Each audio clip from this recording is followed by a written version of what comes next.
Good morning, my brothers and sisters. Welcome to episode 13 of Be With Me. We're in 2 Corinthians. We have a really famous verse today, which, of course, I am unworthy to bring you. Well, listen in here. Paul has been contrasting the vessel and the message. So the worthiness of the messenger to carry this great message. He started it 2 chapters ago when he asked the question, who is sufficient? Are our pastors sufficient? Are our congregants sufficient? Who is sufficient to carry the carnally aroma of Christ, to carry his name into the pointy end of people's contact with God? And who am I, he's asking, essentially, to be a minister of such a great message? Who am I to be a letter delivered to you guys, if you will, a letter from God delivered to you guys, the Corinthians? And he's wrestling with the sufficiency of himself. And then the Lord kind of answers him, and he says, no, you're commissioned, you're competent, you're capable of bringing this new covenant to the people. So there's this humility and awe that Paul is drawing in his own soul. And in the structure of this podcast, so just fly up to 10,000 feet with me, it's kind of like the structure of a quiet time. We're Christians, and we've been doing this for centuries. We put aside the world for a few moments, and we expose ourselves to the Word, which is to say, expose ourselves to God's heart, God's history, God's character. And here today we have this great concluding verse, except, of course, it's not a conclusion. It's a part of the big fabric of what he's been telling us. And I am humbled this morning even to expose myself to it, and then I'm humbled to bring it to you. It's a very famous verse. It's known by everybody. I feel like I can't do it justice. Other famous people have wrestled with it. Here it is, 2 Corinthians chapter 4, verse 7.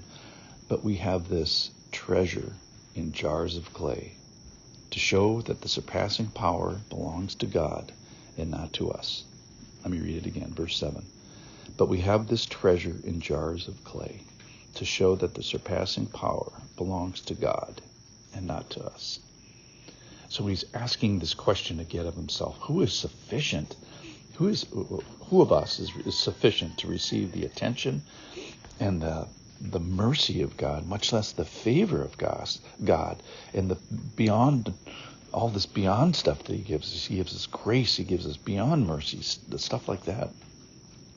And you know, and I know, that I've done things and thought things deserving of judgment. And it's as if the Lord is saying, no, I'm not going to give this podcaster and his people what they deserve. In fact, he knows that we're made of dust. In fact, he was there at the beginning. He knows that we're made of dirt. He knows that we're made of clay. And it's as if the Lord is saying, hey, these dirty ones, these dusty ones, these clay ones, these are my people. I choose to fellowship with dirt. And you get the sense of Paul wrestling with his insufficiency and his carrying the aroma of Christ into people's pointy end of spiritual contact with God. And somehow it is the jar of clay, not a jar of gold, that displays the treasure best. So this is like eternity in a verse. But we have this treasure in jars of clay to show that the surpassing power belongs to God and not to us. So it's like a spotlight verse that takes the spotlight off of us, off of the clay, off of the dirt, off of the jar of clay, and points it towards a treasure.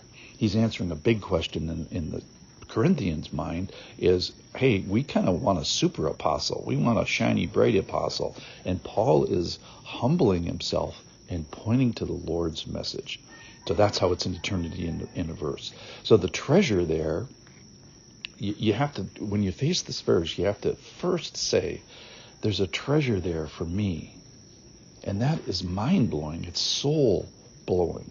And then after he gives me a treasure, then he asks me to carry that name everywhere, into my work, into my family, into my church. So the treasure is for me, and then he said, and then it's like, no, not just that. We're emissaries of that treasure to others. So the first question is, well, who doesn't want a treasure? And I think the answer is most people do. I know that some people will just reject God all out, but I think those people are a minority. I think most people want a treasure, don't they?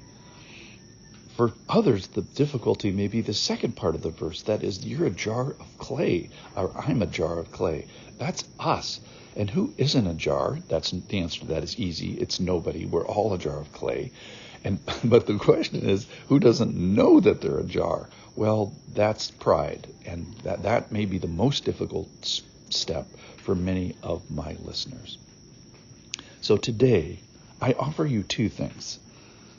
Besides just this awe of the verse, the awe that we have this treasure in jars of clay to show that the surpassing power belongs to God and not us. Here are the two things I offer you today. I offer you a jar of clay. Well, that would be me for starters, but also I'm saying that, hey, you're a jar of clay, and that is humbling, and that is the bowing of the knee that is very difficult. It was for me, and it might be for you too. The second thing I offer you this treasure that the Lord says, no, you guys are my commissioned ones and competent and capable ones of bringing the covenant to yourself and to your church and to people that are one step outside of the church. So today, let's enjoy our clayness for one thing. That we don't have to be golds. We don't have to be gold jars. We are clay, and so let's just be who we are. And then the second thing is to know that we bring treasure, that God is the treasure. And let's put the spotlight on the surpassing power that belongs to God and not to us. Thanks for listening.